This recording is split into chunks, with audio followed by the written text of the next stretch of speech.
Intermediate మొదటి సంవత్సరము ద్వితీయ భాష తెలుగు పద్యభాగంలో 3వ పాఠ్యాంశము శతకసుధ.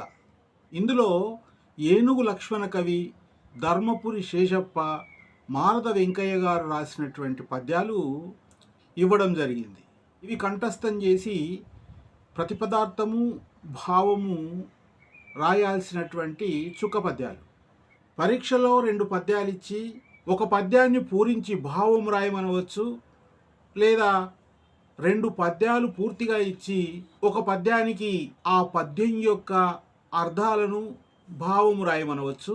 ఈ ప్రశ్నకు సక్రమంగా రాసినట్టయితే 6 మార్కులు వస్తాయి. ఈ శతకసుధలో చుక్క ఉన్న పద్యాలు 4 ఉన్నాయి. పరీక్షలో తప్పకుండా వచ్చేటటువంటి పద్యాలు ఇవి. క్రీస్తు పూర్వము 1వ శతాబ్దంలో ఉన్న భర్తృహరి సంస్కృతంలో 300 శ్లోకాలను రాశాడు. వాటిని తెలుగులోకి ఎలకూచి బాలసరస్వతి, ఏనుగు లక్ష్మణ కవి, పుష్పగిరి తిమ్మనలు తెలుగులోకి అనువదించారు. ఏనుగు లక్ష్మణ కవి తెలుగులోకి అనువదించినటువంటి పద్యాలు సుభాషిత రత్నావళి పేర ఉన్నాయి. ఆయన 18వ శతాబ్దంలోని వాడు.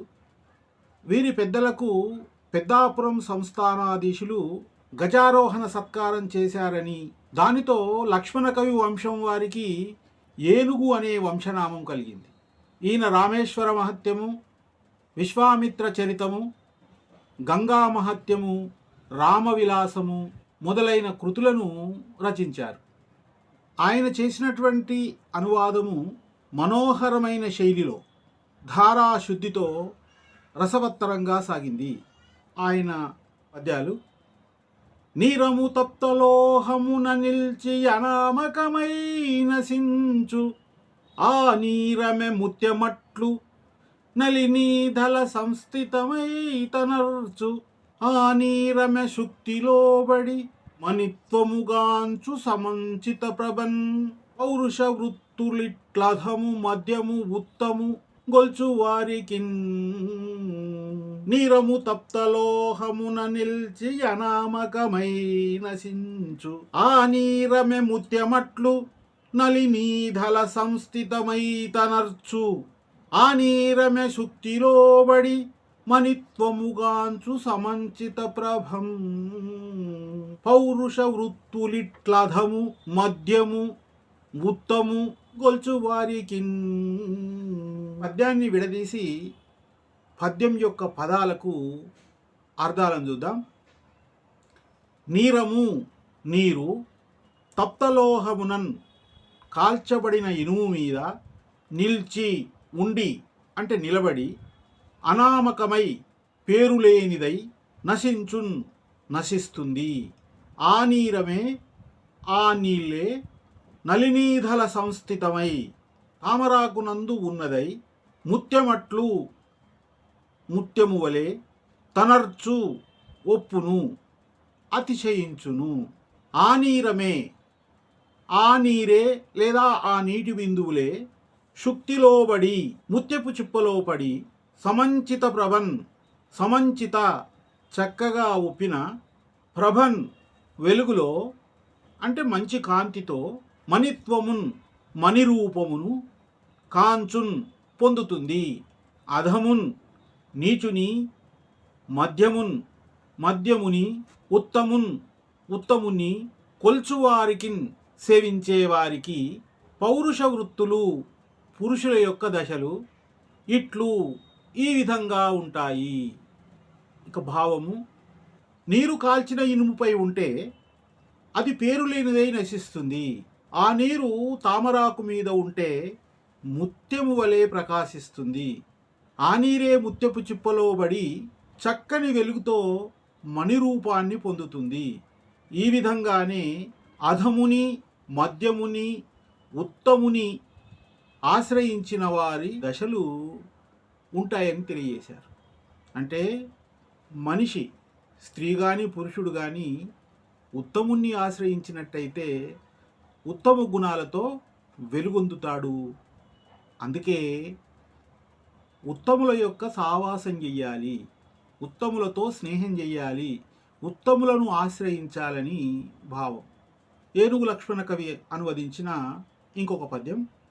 హర్తకుగాదు గోచరమహర్నిశమున్ సుఖపుష్టి చేయు సత్కీర్తి ఘటించు విద్యయను దివ్యధనం భకిలార్త కోటికి పూర్తిగా నిచ్చినన్ పెరుగు పోదు యుగాంతపు వేలనైనా భూభర్తలు తద్దనాది కుల పట్టున గర్వము మానుటొప్పగున్.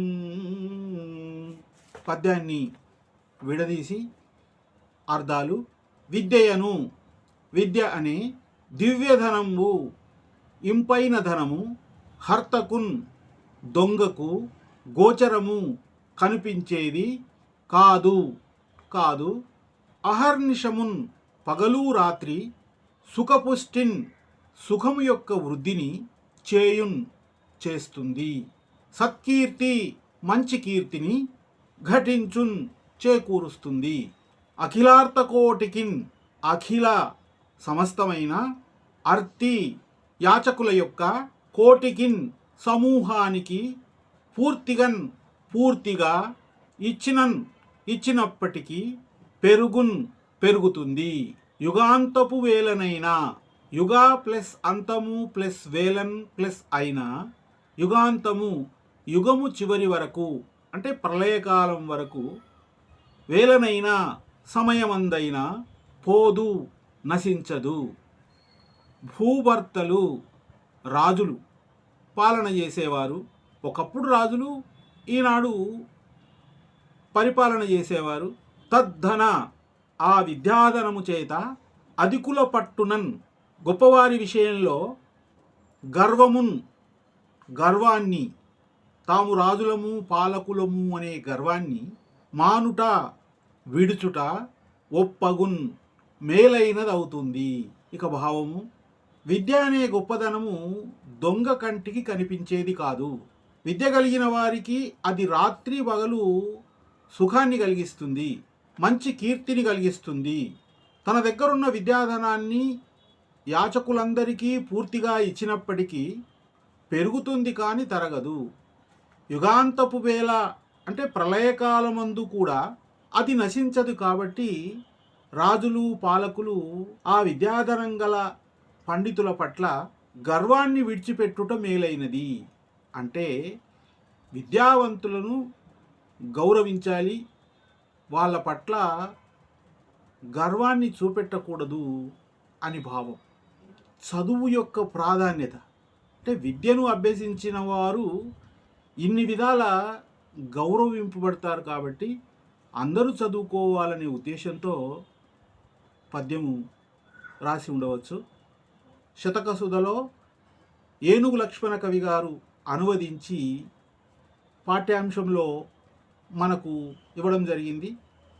పరీక్షలో తప్పనిసరిగా ఈ చుక్క పద్యాలు వ్రాసి 6 మార్కులను పొందాలి.